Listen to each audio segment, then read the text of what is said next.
India is soon becoming the leading patient load of diabetes. और धीरे धीरे करके जैसे हमारा डायबिटीज़ का लोड बढ़ रहा है वैसे ही डायबिटिक रेटिनोपैथी का भी लोड बढ़ रहा है।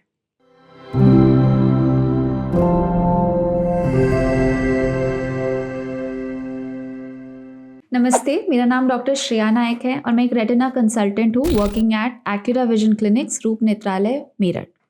वेलकम टू माय चैनल जहाँ पे मैं रेटिना हेल्थ और उसके डिजीज़ेस के बारे में बताती हूँ।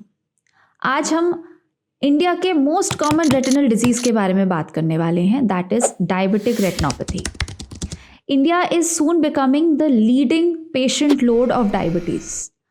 और धीरे धीरे करके जैसे हमारा डायबिटीज़ का लोड बढ़ रहा है वैसे ही डायबिटिक रेटिनोपैथी का भी लोड बढ़ रहा है।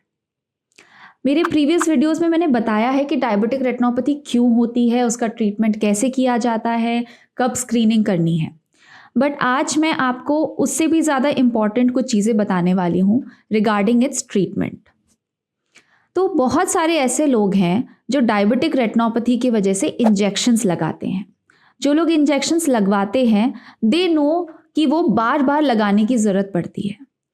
तो जैसे शुगर की वजह से आप रोज़ दवाई खाते हैं, रोज़ आपको या फिर टैबलेट्स या फिर इंसुलिन लेने की ज़रूरत पड़ती है, वैसे ही डायबिटिक रेटिनोपैथी का भी ट्रीटमेंट बार बार कराने की ज़रूरत है। It is not a one time treatment. तो डायबिटिक रेटिनोपैथी में होता क्या है, आपकी शुगर की वजह से जो आपके रेटिना की ब्लड वेसल्स हैं वो ब्लॉक हो जाती हैं या फिर फट जाती हैं। तो जैसे ही वो लीक करने लगती हैं हमारे बीच के हिस्से में या फिर मैक्यूला पे वो इकट्ठी हो जाती है। जो खून के कंपोनेंट्स होते हैं, ब्लड कंपोनेंट्स होते हैं, वो अक्यूमुलेट हो जाती है at the macula. Macula being the most sensitive part of our retina, वो खराब हो जाता है और एक बार वो खराब हो जाए तो विजन आपकी ड्रॉप होने लगती है। 10 to 20 ईयर्स पहले जब ये इंजेक्शंस नहीं होती थी, इसका कोई अच्छा इलाज नहीं था। कई बार लेजर्स से वो ब्लड वेसल्स को हम लेज़र करके उसको डिस्ट्रॉय कर देते थे, but that was not a full proof treatment. Then came anti VEGF injections. They were a magic drug for people who were getting blind by diabetic retinopathy. Anti VEGF injections यही खून के रिसाव को कम करता है, यही सूजन को कम करता है। एंटी-VEGF इंजेक्शन एक बहुत ही इजी प्रोसीजर है। इंजेक्शन तो लिटरली 2 सेकेंड लगता है, उसके आसपास का प्रोसीजर करने में अराउंड 15 मिनट्स लगते हैं। तो what do we actually do in the injection, हम आंखों को एनेस्थेटाइज करते हैं बाय सम एनेस्थेटिक ड्रॉप्स। उसके 15-20 मिनट्स के बाद आपको एक जैब के साथ इंजेक्शन लगा दिया जाता है एंड देन नथिंग डूइंग, आपको बस कुछ ड्रॉप्स के साथ फॉलोअप करना पड़ता है एंड कुछ रिस्ट्रिक्शंस होते हैं।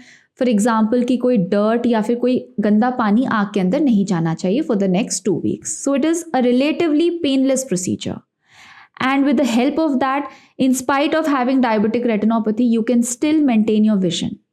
जैसे कि मैं बता रही हूँ 20 ईयर्स पहले जब ये ड्रग नहीं होती थी, people use to go blind with diabetic retinopathy. So what are the types of injections that we have in the market? So pharma companies अपना रिसर्च बहुत अच्छे से कर रही है एंड दिन बर दिन न्यू ड्रग्स निकले जा रहे हैं for anti VEGF injections. So starting with the first injection that was bevacizumab. ये एक ऐसा इंजेक्शन है जो एक्चुअली कैंसर पेशेंट्स में यूज़ होता था, बट देखा गया है कि जब आंखों के अंदर इंजेक्ट हुआ है वो डायबिटिक रेटिनोपैथी में भी हेल्प करा। सेकेंड हो गया रैनिबिजुमैब। अब रैनिबिजुमैब मार्केट में काफ़ी वेल अवेलेबल है। पहले बस एक ब्रांड आता था, अब थैंकफुली बहुत सारे ब्रांड्स हो गए हैं and it is doing magic for people who have diabetic retinopathy. कुछ बेटर ड्रग्स आ गए हैं, जैसे कि रिसेंटली आइलिया आया है, पेजनेक्स आया है, as well as Vabysmo. These are relatively new in the market but are very promising. इनमें ये एडवांटेज है कि इंस्टेड ऑफ मंथली इंजेक्शंस जो कि प्रीवियस बेवासीजुमैब और रैनिबिजुमैब में लगता था, इन इंजेक्शंस के साथ हमारी फ्रीक्वेंसी कम हो गई है। तो पेशेंट को हर महीने आकर इंजेक्शन लगाने की ज़रूरत नहीं पड़ रही है। 2 to 3 मंथली एक इंजेक्शन लगता है, but again the cost is a limiting factor here. In injections के कॉस्ट थोड़े हायर हैं। तो जब भी आपको पर्दे का सूजन होता है, that is also called as diabetic macular oedema, तो ये इंजेक्शंस आपको सजेस्ट किए जाते हैं। अब जब आप किसी रेटिना डॉक्टर के पास जाते हैं तो the first thing they do is indirect ophthalmoscopy. Clinically देखा जाता है कि आपके पर्दे पर कितनी नाड़ियाँ ब्लॉक हो गई हैं, खराब नाड़ियाँ हैं कि नहीं, and then they order a OCT. OCT is like a CT scan, a cut section of your retina to see whether आपकी retinal layers के बीच में सूजन आ गई है कि नहीं। अगर सूजन आ गई है तो you will be advised this injection. Do ask your doctor कि कौन सा मॉलिक्यूल हम लगवा रहे हैं, क्या फ्रीक्वेंसी होगी। हमारी थियोरेटिकल बुक्स बताती हैं कि मंथली 3 इंजेक्शंस लगते हैं, मतलब फर्स्ट इंजेक्शन 1 मंथ के बाद सेकेंड, 1 मंथ के बाद third. This is the loading dose of injections. उसके बाद देखा जाता है OCT में रिपीट करके कि कितना एडीमा बचा है, एंड उसके अकॉर्डिंगली फर्दर इंजेक्शंस दिया जाता है। अगर आपका एडीमा या फिर सूजन पूरा ख़त्म हो गया है then you do not need any more injections, आपको फॉलोअप पे रखा जाता है। जब जब सूजन आएगी तब तब इंजेक्शन लगती है।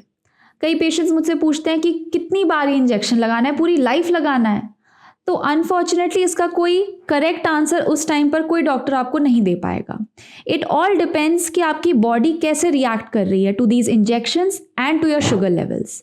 अगर आपका शुगर अनकंट्रोल्ड है, आपको कोलेस्ट्रॉल है, BP है, हार्ट की प्रॉब्लम है, किडनी की प्रॉब्लम है, तो आप सोचिए आपकी आंखों में भी बार बार ये असर आएगा and you need frequent injections. But if you have relatively well controlled sugar, BP and other diseases, तो देखा गया है कि 3 इंजेक्शंस के बाद फ्रीक्वेंसी काफ़ी कम हो जाती है। But you have to be on close follow up. अगर आप क्लोज फॉलोअप पे नहीं रहेंगे, after a certain point doctors भी कुछ नहीं कर पाते। We can only stop your vision from deteriorating but not increase your vision. अगर ये चीज़ अर्ली पकड़ी गई है, जब आपके फोटो रिसेप्टर्स हेल्दी हैं, आपके ब्लड वेसल्स हेल्दी हैं, तो आपकी विजन को पूरा सेव किया जा सकता है। बट अगर आपने लेट किया या फिर बीच में आप फॉलोअप पे रुक गए एंड फोटो रिसेप्टर्स आपके ख़त्म होने लगे, we can not bring those photoreceptors back. So that is why get your diabetic macular oedema treated, continuous follow up पे रहिए। अगर आपको एडीमा नहीं भी है तो भी आपके डॉक्टर शायद बताएं आपको कि 3 मंथली फॉलोअप, 6 मंथली फॉलोअप पे रखना होता है। जब भी एडीमा हो, इंजेक्शंस लगवाएं and do not hesitate to get your treatment.